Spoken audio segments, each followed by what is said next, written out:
So what makes these men and women risk everything for just a few moments on top of the world? It's a question that hangs in the silent, frozen air of the Himalayas and the Karakoram. Is it ego?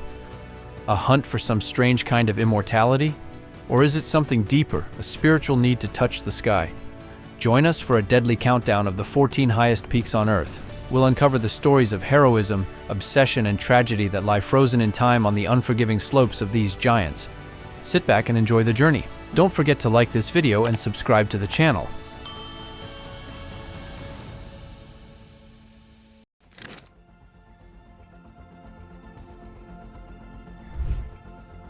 Number 14, Shishapangma.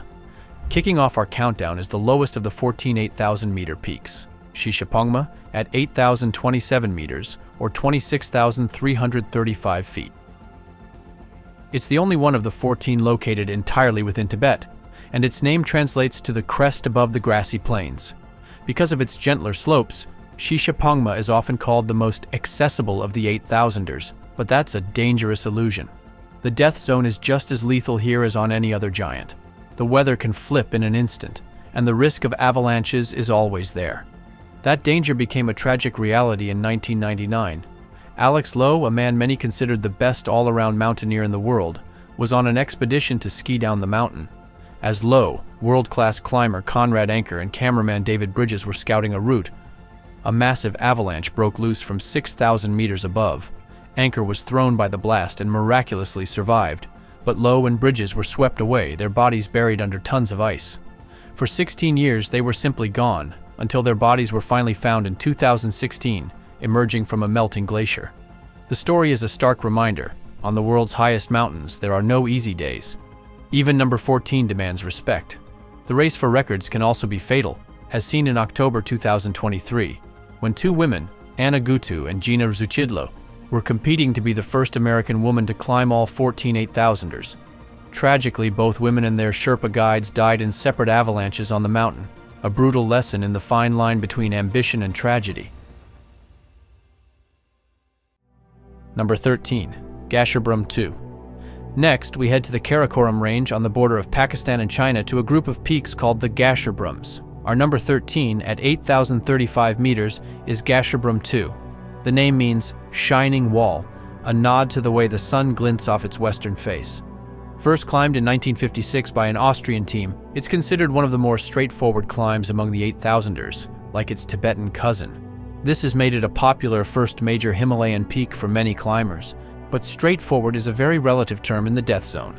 The mountain is still a maze of deep crevasses, unstable blocks of ice called seracs, and slopes ready to avalanche. Even the triumph of the first ascent was touched by the mountain's harshness. It was a classic siege-style expedition, a slow, methodical process of setting up camps and fixing ropes. But the descent is often where the mountains claim their victims. Exhausted from the push to the summit, climbers let their guard down and small mistakes turn fatal. This was what happened to Polish climber Wojciech Wróż in 1984, who, after a successful summit, fell to his death on the way down. The remote location also means rescue is nearly impossible, leaving climbers on their own. Here, on the shining wall, you're reminded that getting to the top is only half the battle.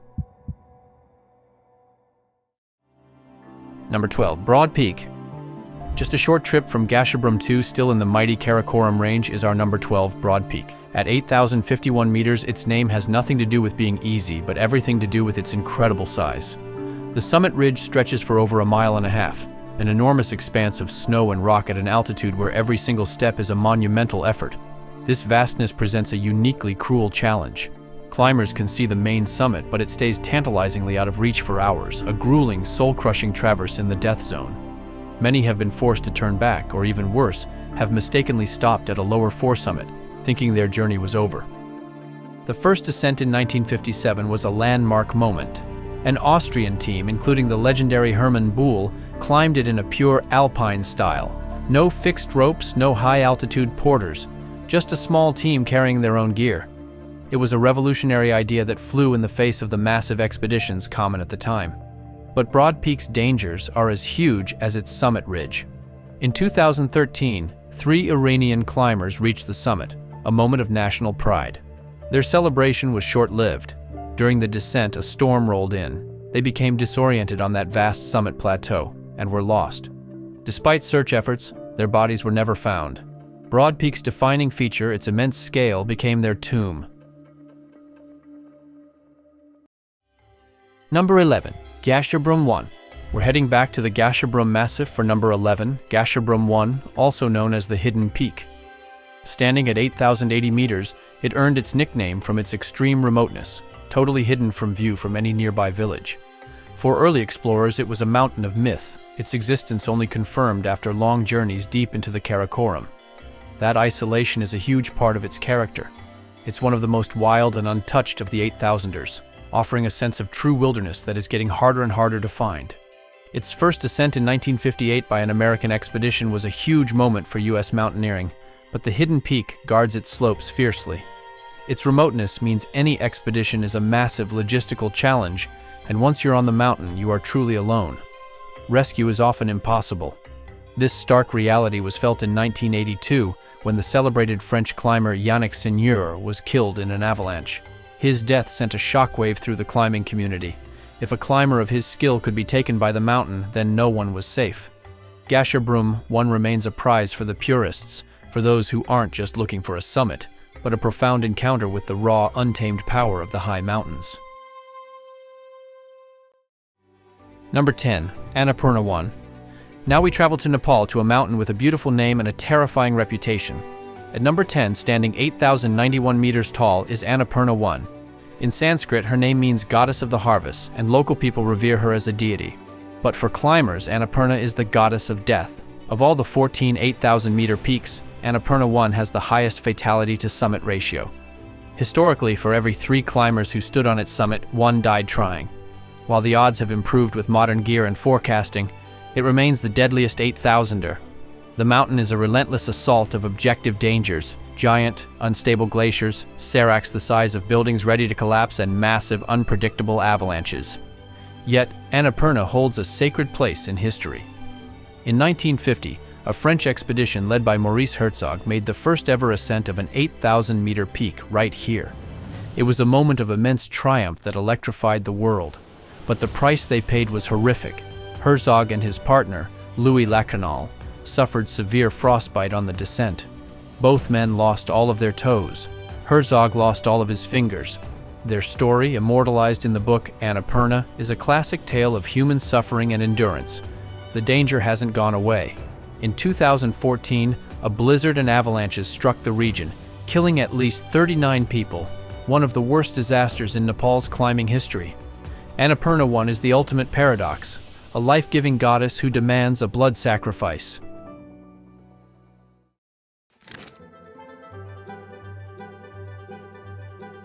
Number 9. Nanga Parbat. We return to Pakistan for number 9, a mountain that needs no introduction.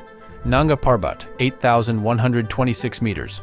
Its name means naked mountain, but it's more famously known as the Killer Mountain. Before it was first climbed in 1953, Nanga Parbat had already killed 31 climbers. It seemed utterly unconquerable.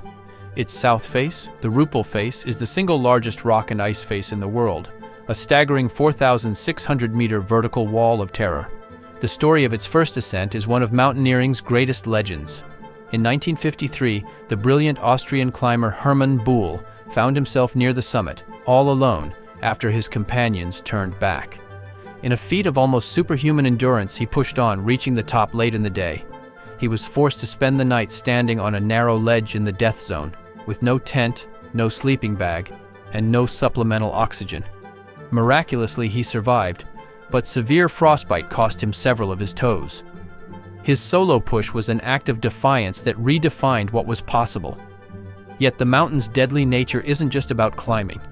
In 2013, the world was shocked when militants stormed the base camp and killed 11 mountaineers. It was a horrific attack that added a man-made danger to a place already filled with peril. Nanga Parbat's legacy is written in blood. Number 8. Manaslu. Back in Nepal, we find number 8 Manaslu at 8,163 meters. Its name comes from the Sanskrit word manasa, meaning intellect or soul, and it's often called the Mountain of the Spirit. It's a sacred peak for local communities, and for decades, climbing was forbidden. When it finally opened, it became a special focus for Japanese expeditions, who saw it as their Everest. After several failed attempts, a Japanese team finally made the first ascent in 1956. Manaslu has a gentler look than some of its neighbors, but that's a deception. It's known for monsoon weather that can dump immense amounts of snow in a short time, dramatically increasing avalanche risk. The mountain's history is scarred by a devastating avalanche in 1972.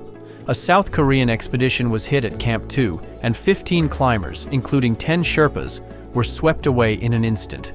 It was a catastrophe that highlighted the unique dangers here. Even in recent years, as it's become a popular alternative to more crowded peaks, its lethal nature remains. In 2012, another major avalanche killed 11 climbers. The Mountain of the Spirit demands a quiet respect and a deep understanding of its power. Number 7. Dhaulagiri 1.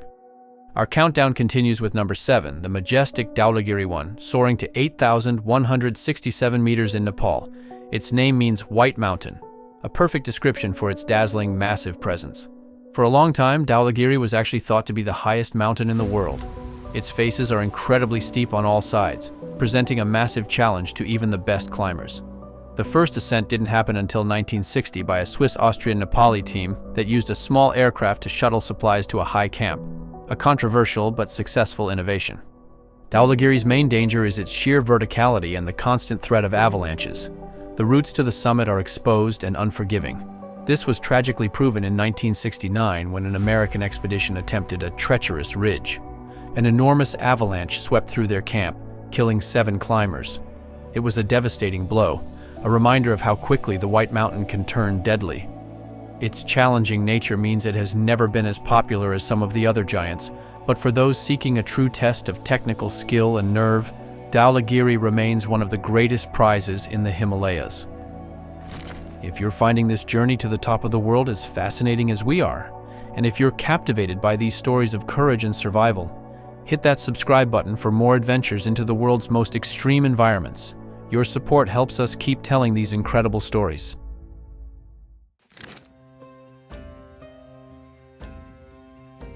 Number 6. Cho Oyu. We now cross the 8,200 meter mark to number 6 Cho Oyu, straddling the border of Nepal and Tibet at 8,188 meters. Its name means the turquoise goddess in Tibetan, a reference to the stunning blue-green colors the mountain shows at sunset. Cho Oyu is often marketed as the easiest of the 8,000-meter peaks, a label that, as we've seen, is full of peril. Still, its relatively low objective danger has made it a popular entry point for climbers hoping to tackle Everest. Its proximity to Everest also means many use it to acclimatize before attempting the world's highest peak.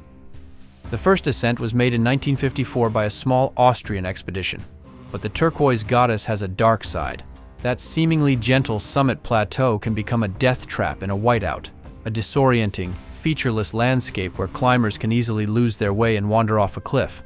Avalanches are also a significant risk on its lower slopes.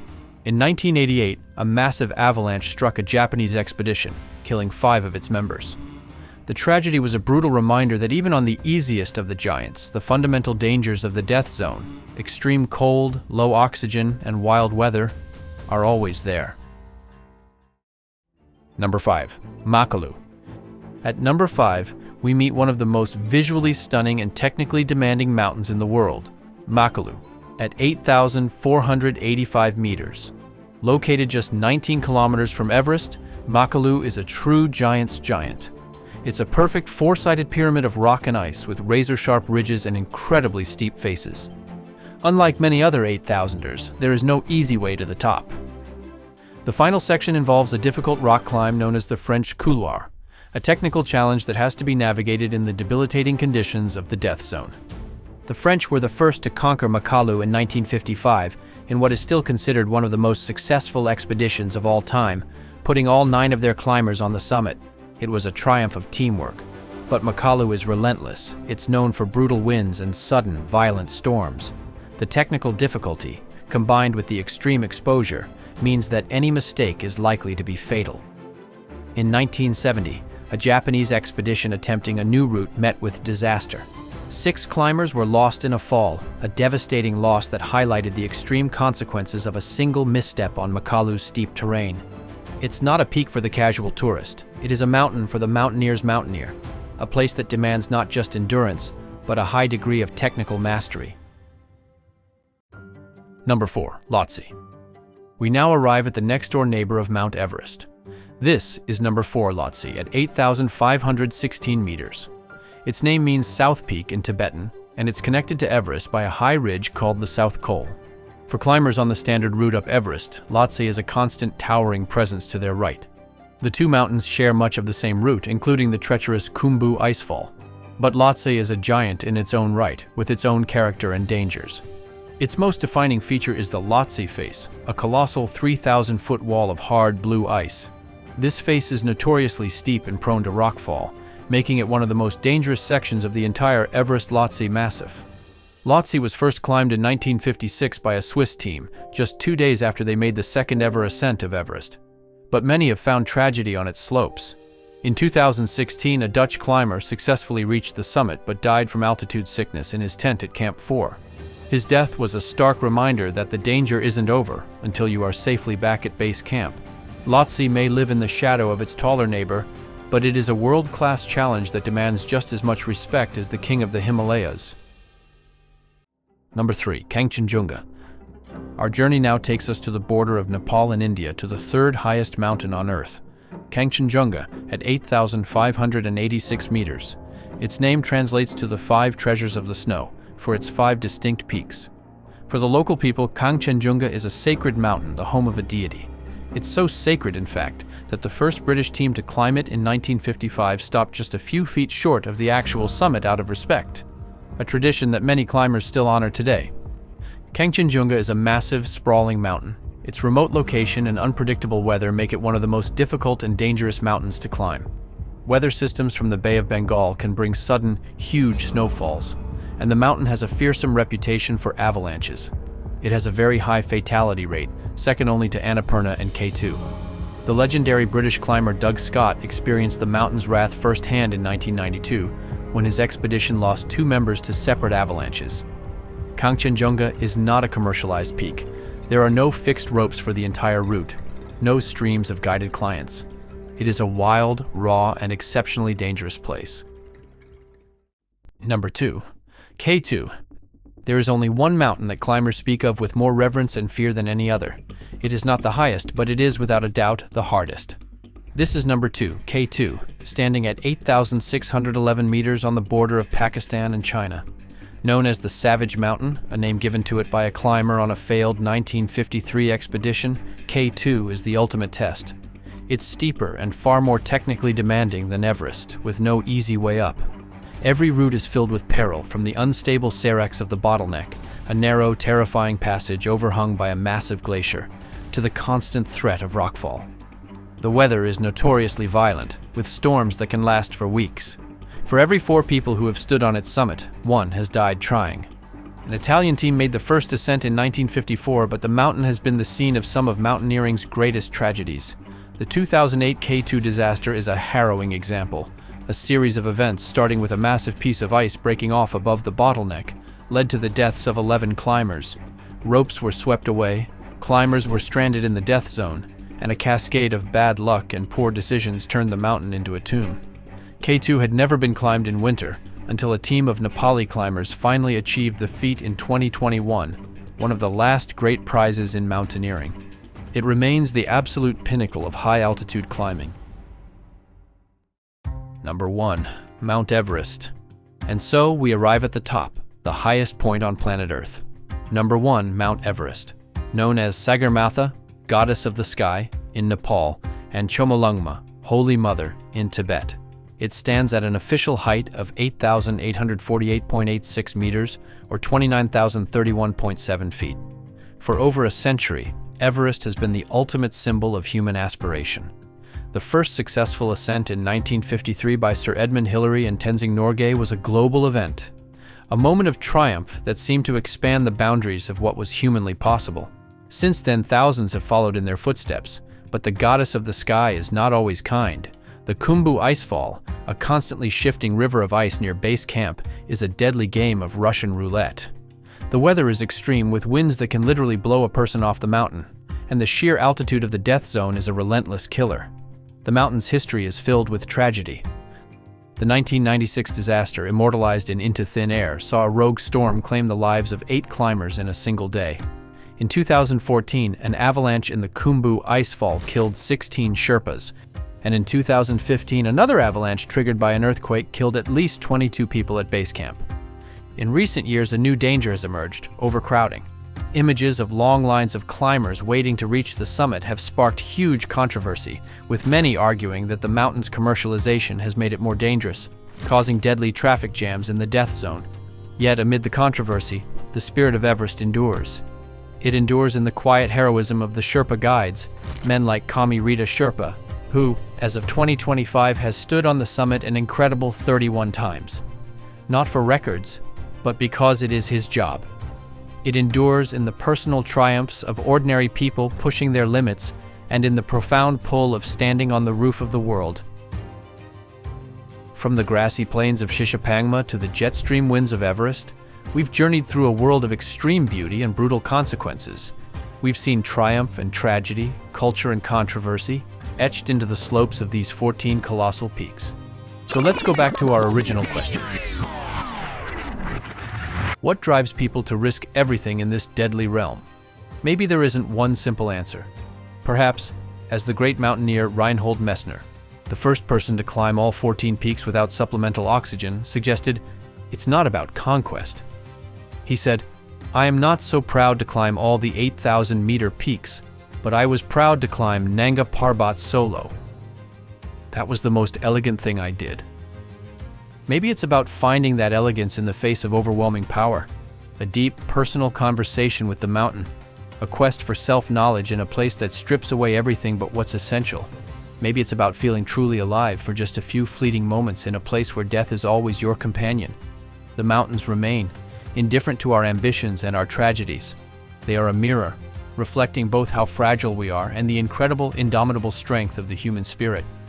If this journey to the world's highest peaks has inspired you, think about subscribing for more stories of adventure and exploration. Join us as we continue to explore the limits of our world and the people who dare to push them.